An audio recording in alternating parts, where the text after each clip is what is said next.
Hello students, चलिए हम आज की क्लास स्टार्ट करते हैं। तो आज के इस क्लास में हम अध्याय 3 उष्मा और ताप का अध्ययन करेंगे। तो दैनिक जीवन में हम क्या करते हैं, बहुत सारे ऐसे शब्दों का उपयोग करते हैं, जैसे गर्म और ठंडा शब्द हो गया। तो क्या है, ये गर्म और ठंडा शब्द है, हम दैनिक जीवन में डेली करते ही रहते हैं। तो तापमान, वातावरण का तापमान ऐसा होना चाहिए जिससे क्या होगा, हमारा जितना भी कार्य है दैनिक जीवन का वो आसानी से हो जाए। जैसे क्या करते हैं, हम खाना को सड़ने से बचाने के लिए क्या करते हैं, उसको ठंडे वातावरण में रखते हैं, यानी फ्रिज में रखते हैं। ठीक है, वैसे ही हमें खाना बनाने के लिए गर्म चीज, गर्म की यानी गैस की, ईंधन की आवश्यकता होती है। हम क्या करते हैं, गर्मी के दिनों में पंखा को ऑन करके यानी सोते हैं, और सर्दी के दिनों में हम क्या करते हैं, कंबल ओढ़कर फिर या फिर चादर ओढ़कर हम सोते हैं। तो कहने का तात्पर्य है कि उपर्युक्त जितना भी मैंने उदाहरण दिया है उसके कहने का तात्पर्य है कि तापमान मतलब तापमान व उष्मा का ताप जो है वो नियंत्रित होना हमारे कई कार्यों के लिए आवश्यक है एवं महत्वपूर्ण है। उष्मा व तापमान को नियंत्रित रखना हमारे कई कार्यों के लिए क्या है, बहुत ही महत्वपूर्ण होता है। अब आगे देखोगे कि कितना गर्म कितना ठंडा, यानी कई वस्तुएं कितनी गर्म है कितनी ठंडी है, इसको हम कैसे पता करें। तो देखने के लिए कितना गर्म और कितना ठंडा, यानी ये दो ही शब्द हैं, गर्म और ठंडा।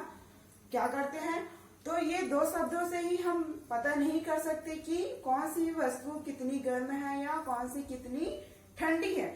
तो अगर हम तुलना करते हैं, मान लो जाए कि हम हल्के गुनगुने पानी और ठंडा पानी और एक बहुत गर्म पानी लेते हैं। मान लो हमारे पास ये कुछ वस्तु है, ये मान लो जाए आपका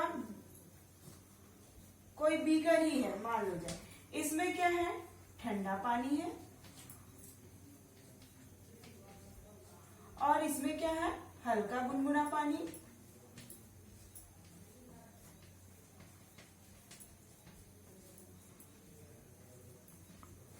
और ये क्या है, बहुत अधिक गर्म पानी।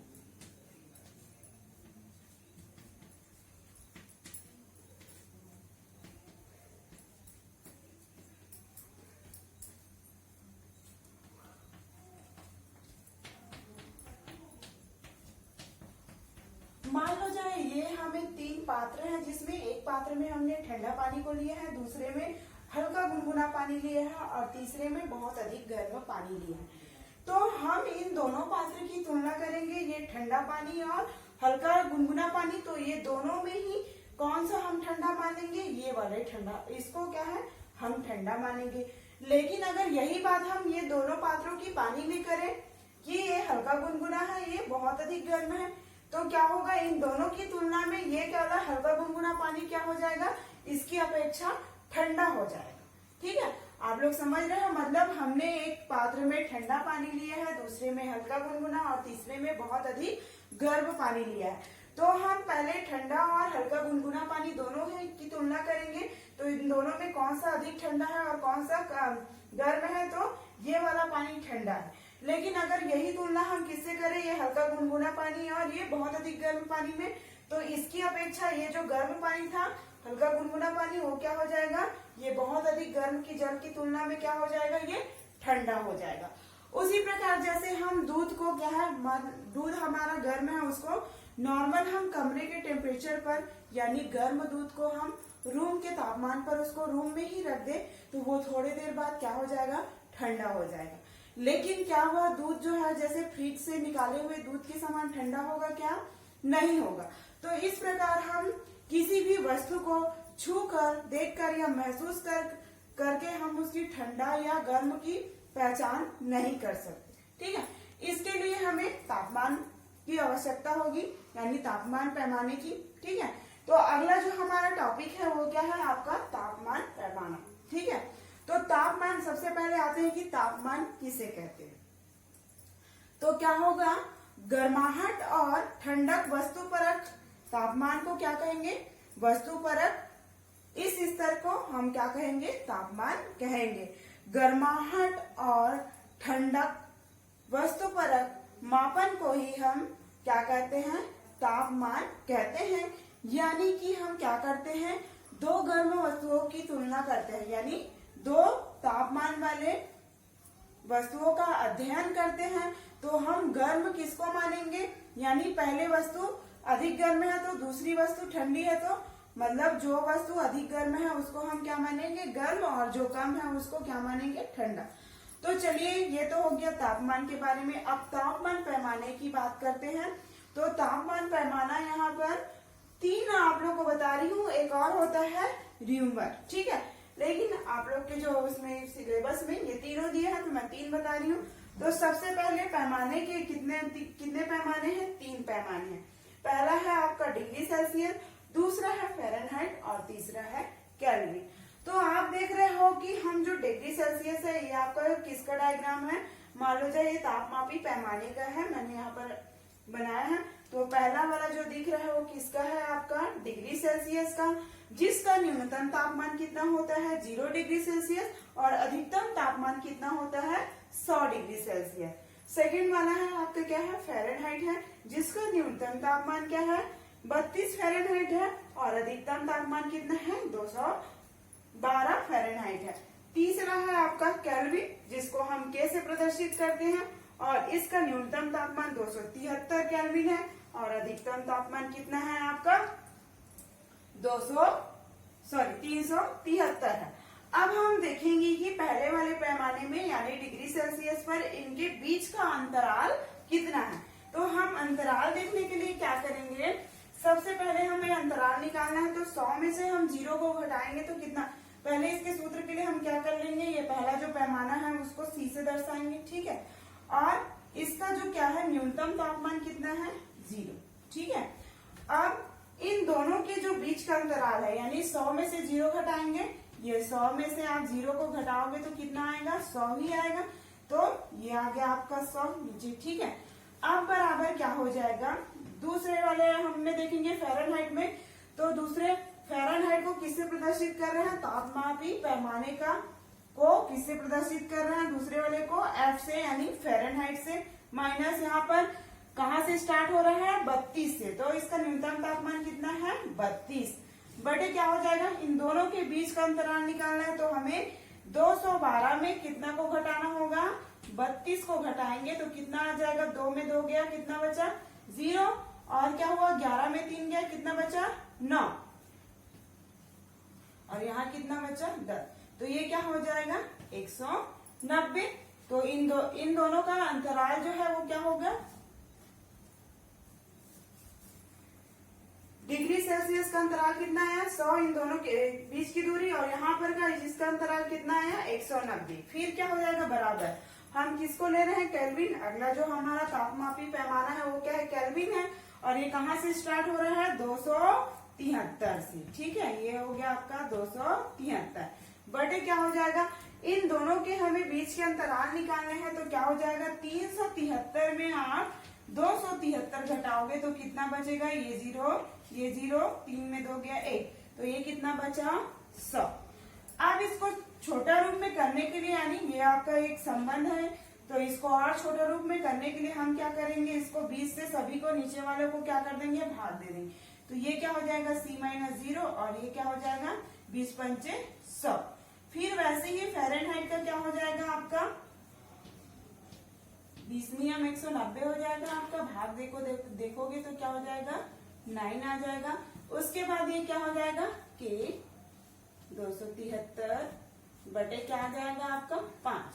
तो इस प्रकार से ये क्या हो जाएगा आपका, ये सूत्र निकल जाएगा, जिससे क्या है आप सवाल क्या कर सकते हो, हल कर सकते हो। अभी इसी से रिलेटेड मैं कुछ सवाल बताऊंगी जिससे आप क्या है इसको इससे आसानी से हल कर सकते हो।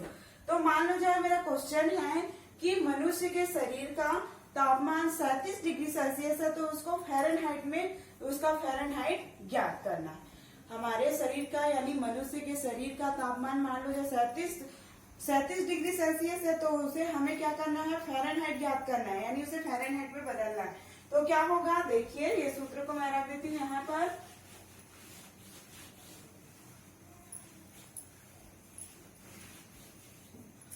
अब हमारा क्या है, हमारे शरीर का तापमान क्या है, 37 डिग्री सेल्सियस है। तो कौन सा सूत्र लगेगा आपका, ये 37 डिग्री सेल्सियस माने C-0/5। उसको फ़ारेनहाइट में चेंज करना है तो कौन सा वाला फॉर्मूला लगेगा, ये वाला, F-32 बटे क्या हो जाएगा 9। अब क्या होगा, यहाँ पर डिग्री सेल्सियस का मान यानी सेल्सियस का मान कितना दिए है 37, तो ये हमने कहा डिग्री सेल्सियस का मान रख दिया, क्या हो जाएगा ये आपका -0 बटे क्या हो जाएगा आपका 5 बराबर क्या हो जाएगा F-32 बटे। अब देखिए यहाँ पर हमने क्या किया है, ये 37 को 5 से भाग दे दिया है तो कितना आएगा 7.4। अब बराबर क्या हो जाएगा, ये F-32 बटे 9। अब इसका 9 का और इन दोनों का तिर्यक गुणा करेंगे तो हमारा कितना आएगा 66.6। ये आया हमारा गुणा करने पर, बराबर क्या बचा है आपका F-32। ठीक है, अब ये 6.6, अब ये 32 माइनस है वो इधर आ गया तो क्या हो जाएगा प्लस हो जाएगा, तो ये कितना आएगा 98.6 फ़ारेनहाइट। तो जब मनुष्य के शरीर का तापमान कितना है 37 डिग्री सेल्सियस है, तो उसको हम फ़ारेनहाइट में चेंज कर रहे हैं तो कितना आ रहा है आपका 98.6 फ़ारेनहाइट। ये हो गया है एक सवाल। दूसरा सवाल और देखिए, इसी सेकंड जो क्वेश्चन है वो क्या है, मैं सेकंड क्वेश्चन पढ़ के आप लोग को सुना रही हूँ। तो यदि किसी कमरे का तापमान 0 केल्विन है तो सेल्सियस पैमाने में उसका तापमान कितना होगा। ठीक है, क्वेश्चन एक बार क्या है, यदि किसी कमरे का तापमान 0 केल्विन है तो सेल्सियस पैमाने में उसका मान क्या होगा। तो इसको देखिए, आपका क्या है, कमरे का तापमान कितना है 0 केल्विन है, तो आपका केल्विन वाला सूत्र लगेगा K-273/5, और हमें किसको ज्ञात करना है सेल्सियस में, तो ये आपका सेल्सियस वाला सूत्र लग जाएगा C- क्या होगा 5/5। तो आप क्या होगा, आपका केल्विन का मान, कमरे का तापमान प्रश्नानुसार कितना दिया है 0, तो हमने यहाँ पर K का मान रख दिया 0 और ये आ गया आपका 273 और ये बटे 5। उसी तरीके से इसको 0 का कोई मतलब नहीं है तो यहाँ पर C/5। अब क्या होगा, 273 में हम 0 को घटाएंगे तो कितना आ जाएगा -273। अब इस बटे 5, अब इसका तिर्यक गुणा कर देंगे तो 5 ऊपर आ जाएगा, तो ये 5 5 क्या हो जाएगा कट जाएगा, तो आपको कितना आ जाएगा -273। यानी जो कमरे के तापमान कितना है 0 केल्विन है कमरे का तापमान, तो उसको सेल्सियस मान कितना होगा डिग्री सेल्सियस, उसके डिग्री सेल्सियस तापमान कितना होगा -273 डिग्री सेल्सियस। ठीक है, -273 डिग्री सेल्सियस होगा। ठीक है, इसी तरीके से आप इस सूत्र के माध्यम से आपको इससे रिलेटेड जो क्वेश्चन आएंगे उसको आप लोग हल कर सकते हो। ये क्वेश्चन जनरली 3 नंबर में पूछा जाता है। ठीक है, तो इसको ध्यान में रखिएगा। अगला जो हमारा टॉपिक है वो क्या है, ऊष्मा। ठीक है, तो ऊष्मा के बारे में आप लोग जानते होंगे कि जनरली हम लोग घर में क्या करते हैं, मान लो जाए हमारे पास एक बहुत बड़े बर्तन में क्या है ठंडा पानी है और छोटे से बर्तन में हमारे पास क्या है गर्म पानी है। तो उसे हमें ठंडा करना है तो हम क्या करेंगे, बड़े बर्तन के गर्म पानी के ऊपर हमें क्या है ठंडे बर्तन को क्या करना है रखते हैं। तो देखते हैं कि कुछ समय बाद क्या होता है, जो हमारा बड़ा बर्तन का पानी है वो क्या हो जाता है हल्का सा गर्म हो जाता है, जबकि छोटे बर्तन का पानी क्या हो जाता है हल्का ठंडा होता है। और एक समय ऐसा आता है कि दोनों की स्थिति क्या हो जाती है समान हो जाती है। तो जानते हो कि ऊष्मा एक ऊर्जा का ही एक रूप है। तो ये क्या होती है, ऊष्मा का प्रवाह क्या है, गर्म वस्तु से यानी अधिक उच्च तापमान वाली से निम्न तापमान की ओर होता है, यानी अधिक गर्म वस्तुओं से निम्न गर्म वस्तुओं की ओर जाती है। तो ये हो गया ऊष्मा की बात। अब चलिए देखते हैं, ऊष्मा के बारे में हम बात कर रहे थे। तो ऊष्मा क्या है, एक प्रकार से ऊर्जा है। ऊष्मा ऊर्जा का ही रूप है। तो ये क्या होता है, ऊष्मा क्या है, गर्म वस्तु से ठंडी वस्तु की ओर तब तक प्रवाहित होता है जब तक कि दोनों का तापमान क्या हो जाए समान न हो जाए। ठीक है, अब हम आगे देखेंगे कि ऊष्मा का सीजीएस पद्धति में उसका मात्रक, ऊष्मा का सीजीएस पद्धति में ऊष्मा का मात्रक क्या होता है, कैलोरी होता है। 1 कैलोरी का मान कितना होता है, 1 कैलोरी बराबर 4.18 जूल होता है और 1 किलो कैलोरी में कितना 1 किलो कैलोरी बराबर क्या होता है 1000 कैलोरी। अब 1 किलो कैलोरी बराबर उसका मान क्या होगा, 1 किलो कैलोरी का मान 4.18 गुणित 10 की घात 3 जूल। ठीक है, अब ये तो हो गया कि ये सीजीएस पद्धति में किसका मात्रक, उष्मा का मात्रक क्या है, कैलोरी है, और एसआई मात्रक क्या है, एसआई पद्धति में उष्मा का मात्रक जूल है। तो इसको आप ध्यान देंगे, कभी 1 नंबर के क्वेश्चन में पूछ सकते हैं कि उष्मा का एसआई मात्रक क्या होता है, तो जूल होता है, और सीजीएस पद्धति में उष्मा का मात्रक क्या होता है, तो कैलोरी होता है। ये सब मान भी आप लोग को याद रखना है। अब आगे देखते हैं, हमारा अगला जो टॉपिक है वो क्या है, उष्मा का संचरण। तो उष्मा का प्रवाह क्या होता है, उच्च ताप वाली वस्तु से निम्न ताप वाली वस्तु की ओर होती है। ठीक है, क्या होती है, उच्च ताप वाली वस्तु से निम्न ताप वाली वस्तु की ओर होती है, और तापांतर के कारण ही एक स्थान से दूसरे स्थान का उष्मा का संचरण ही क्या कहलाता है, उष्मा संचरण कहलाता है। यानी एक स्थान से दूसरे स्थान तक जो संचरण करते हैं वो क्या करता है, ताप का जो संचरण होता है वो क्या कहलाता है, उष्मा का संचरण। तो उष्मा के संचरण के अंतर्गत हम 3 चीजों का अध्ययन करेंगे, जिसमें से है आपका चालन, दूसरा है संवहन, और तीसरा है विकिरण। तो चालन को समझाने से पहले मैं एक उदाहरण देना चाहूंगी। तो उदाहरण लेंगे तो उसमें क्या, चालन को समझने से पहले मैं एक उदाहरण के द्वारा समझाना चाहूंगी कि क्या होता है। मान लो जाए हमारे पास क्या है, धातु की छड़ है। तो उस धातु की छड़ को अगर हम एक साइड को गर्म करते हैं, ठीक है, या तो स्पीड लैंप या मोमबत्ती की सहायता से इसको गर्म करते हैं, तो क्या होता है, एक सिरा को गर्म करने पर उसका दूसरा सिरा भी गर्म हो जाता है। ऐसा क्यों होता है, तो यहाँ पर देखोगे कि चालन की परिभाषा क्या है, चालन के द्वारा उष्मा पदार्थ के एक स्थान से दूसरे स्थान तक पदार्थ के कणों के द्वारा संचरण होता है, यानी पदार्थ के कणों के द्वारा संचरण होता है। तो ये क्या कहलाएगा, आपका संचालन। तो हम क्या है, धातु के छड़ को एक तरफ गर्म करते हैं तो उसका दूसरा सिरा भी गर्म होता है। क्यों होता है, क्योंकि यहाँ पर क्या हो रहा है, यहाँ पर गर्म होने के कारण इधर कंपन उत्पन्न हो रहा है, जिसके कारण ऊष्मीय ऊर्जा का मान क्या हो रहा है, बढ़ रहा है। और कंपन के कारण ही यहाँ के जो अणु हैं ये वो आगे की ओर अणुओं को क्या करते हैं, आगे के जो अणु हैं उसको गर्म करते हैं, जिससे क्या होता है, पूरा छड़ जो है वो गर्म हो जाता है। तो ये क्या होगा, चालन के द्वारा उष्मा का पदार्थ के एक स्थान से दूसरे स्थान तक पदार्थ के कणों के द्वारा संचरण होता है, वही क्या कहलाता है, आपका चालन। यानी ये एक सिरा गर्म कर रहे हैं तो उसका दूसरा सिरा भी गर्म हो जाएगा, किसके कारण, यहाँ गर्म होने का कंपन उत्पन्न होगा, जिससे उसमें ऊर्जा का मान बढ़ते जाएगा, और आगे के अणुओं को भी क्या करते जाएगा, वो गर्म करते जाएगा, यानी ऊर्जा का स्थानांतरण होते जाएगा। दूसरा है हमारा क्या है, आपका, ये तो पहला हो गया, दूसरा है आपका संवहन।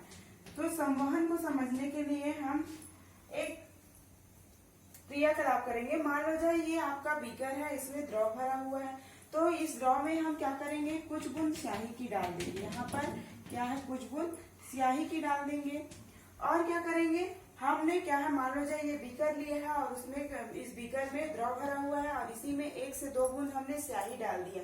तो जब इसको स्पीड लैंप की सहायता से गर्म करेंगे तो नीचे का तली गर्म होगा, तो नीचे का जो द्रव है यानी वो ऊपर की ओर जाने लगेगा धीरे धीरे। ये यहाँ पर गर्म होगा तो यहाँ का जो द्रव है वो गर्म होकर ऊपर की ओर आएगा, और यानी ये हल्का हो जाएगा, और हल्का होने के बाद ये ऊपर आ जाएगा, और किसका, भारी तत्वों का स्थान ये क्या है, भारी द्रव का स्थान क्या ले लेगा, ये द्रव जो हल्का है वो ऊपर जाने लगेगा। और ये क्रिया तब तक चलते रहेगी जब तक कि दोनों का तापमान समान ना हो जाए।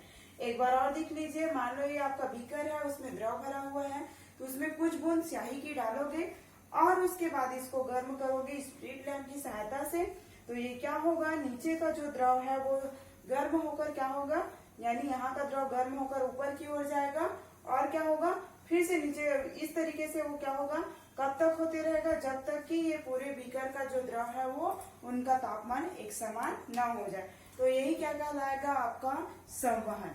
और अगला है विकिरण। तो विकिरण क्या होगा, देखिए, तो विकिरण के द्वारा क्या होगा, उष्मा जब किसी तल पर पड़ती है तो ये क्या होती है, अवशोषित हो जाती है। तो अवशोषित हो जाती है तो इसको क्या कहते हैं, एक अच्छा अवशोषक, उष्मा अवशोषक माना गया। तो इस तरीके से ये 3 जो है क्या है ऊष्मा के संचरण, जिसमें पहले हमने चालन, संवहन और विकिरण के बारे में पढ़ा। विकिरण तीसरा वाला विकिरण है, तो उसको भी देखते हैं एक बार और कि क्या होता है। विकिरण के द्वारा ऊष्मा जब किसी तल से टकराती है तो उस तल द्वारा क्या हो जाता है, ऊष्मा का अवशोषित हो जाती है, यानी ऊष्मा अवशोषित कर ली जाती है। तब वह क्या होता है, ऊष्मा का अच्छा अवशोषक होता है। तो आप देखेंगे कि आप देखेंगे कि ताप में वृद्धि, इसके अंतर्गत जो पहला पॉइंट है वो क्या है आपका, ताप में वृद्धि है। तो क्या करते हैं, जब हम किसी वस्तु को गर्म करते हैं तो वो क्या हो जाता है, उसका तापमान बढ़ता है। क्यों बढ़ता है, जब हम किसी वस्तु को गर्म कर रहे हैं तो धीरे धीरे ऊष्मा को अवशोषित करता है, अवशोषित करने के बाद क्या हो जाता है, उसका तापमान बढ़ जाता है। अब हम उसको ठंडा करते हैं तो क्या होता है, ठंडा करने से उस वस्तु का जो ऊष्मा है जो अवशोषित हुआ रहता है वो धीरे धीरे क्या होता है, बाहर निकलने लगता है, जिसके कारण वो वस्तु क्या हो जाता है, ठंडा हो जाता है।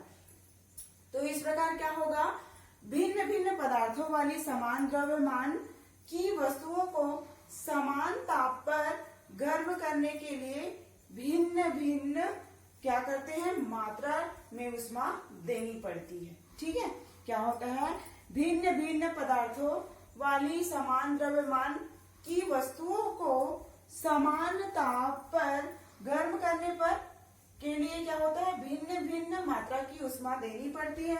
तो यहाँ पर वस्तु द्वारा ली गई और दी गई ऊष्मा को हम किससे दर्शाएंगे, Q से दर्शाएंगे, यानी वस्तु द्वारा ली गई ऊष्मा और दी गई ऊष्मा को हम Q से, तो ये वस्तु द्वारा ली गई और दी गई ऊष्मा निम्न बातों पर निर्भर करती है। पहला, वस्तु के द्रव्यमान पर, तो पहला क्या हो जाएगा हमारा, वस्तु के द्रव्यमान पर, तो इसका समीकरण क्या हो जाएगा, Q अल्फा m, यानी ये वस्तु का द्रव्यमान है जिस पर निर्भर कर रहा है, यानी वस्तु द्वारा ली गई और दी गई ऊष्मा, ये आपका ऊष्मा है Q जिससे दर्शा रहे हैं। तो वस्तु द्वारा ली गई और दी गई ऊष्मा वस्तु के द्रव्यमान पर निर्भर करती है। दूसरा है वस्तु के ताप पर निर्भर करती है, जिसको हमने Q डेल T से दर्शाया, यानी ये ताप को टेम्परेचर, तो इसको डेल T से, तो ये दूसरा जो क्या है होगा आपका वस्तु के ताप में हुए परिवर्तन पर निर्भर करेगा, तो ये Q अल्फा डेल T हो जाएगा।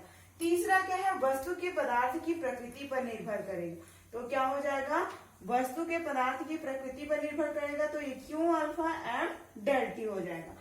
अब यहाँ पर अल्फा को हटाकर हम S नियतांक लगा देंगे, तो ये क्या हो जाएगा आपका Q बराबर अल्फा के जगह हम क्या लिखेंगे, S, यानी ये आपका समानुपाती नियतांक है, और ये m हो जाएगा और ये डेल T। तो यहाँ पर S क्या है, समानुपाती नियतांक है। अब इसको हम पक्षांतर करेंगे, तो ये हमने समीकरण क्या नाम दे दिया है, पहला को एक बार और देख लीजिए, वस्तु के द्रव्यमान पर क्या हो जाएगा, Q अल्फा m, और वस्तु के ताप में हुए परिवर्तन पर क्या हो जाएगा, Q अल्फा डेल T। फिर क्या हो जाएगा, वस्तु के पदार्थ की प्रकृति में क्या हो जाएगा, Q alpha m del T। तो यहाँ पर अल्फा को हटाकर हम नियतांक लगाएंगे S, तो ये क्या हो जाएगा आपका समानुपाती नियतांक है। S जो है वो वस्तु की प्रकृति पर निर्भर करता है, तब वह वस्तु की ऊष्माधारिता या विशिष्ट ऊष्मा कहलाती है। क्या कहलाती है, विशिष्ट ऊष्मा या ऊष्माधारिता, यानी विशिष्ट ऊष्माधारिता कहलाती है। तो S का हम पक्षांतर कर देंगे, ये S इधर चला जाएगा, तो ये Q क्या हो जाएगा, इधर आ जाएगा, तो ये क्या हो जाएगा, Q बटे m डेल T। विशिष्ट ऊष्मा का SI मात्रक क्या होगा, जूल प्रति किलोग्राम डिग्री सेल्सियस होगा, यानी अगला जो है वो क्या है, ऊष्माधारिता। तो ऊष्मा की वह मात्रा जो वस्तु के संपूर्ण द्रव्यमान का ताप 1 डिग्री सेल्सियस बढ़ाने के लिए आवश्यक है, तो वो क्या कहलाएगी, ऊष्माधारिता कहलाती है। तो यहाँ पर वस्तु का द्रव्यमान m है तथा विशिष्ट ऊष्मा S है, तो ऊष्माधारिता बराबर क्या हो जाएगा, द्रव्यमान गुणित विशिष्ट ऊष्मा। तो यहाँ पर देख रहे हो कि द्रव्यमान कितना है आपका, m दिया है, और विशिष्ट ऊष्मा को हमने किससे दर्शाया, S से, तो ये m गुणित S हो जाएगा। और ऊष्माधारिता की इकाई क्या होगी, जूल प्रति डिग्री सेल्सियस होगा। ऊष्माधारिता की इकाई जूल प्रति डिग्री सेल्सियस। ठीक है, तो इस तरीके से आपका ऊष्मा और ताप जो चैप्टर है वो कंप्लीट होता है। इसी से रिलेटेड आप लोग का बोर्ड से असाइनमेंट आया है, तो आप लोग इससे देख के लिखिएगा, मतलब इसको पूरी अच्छी तरीके से देखिएगा और समझ के लिखिएगा।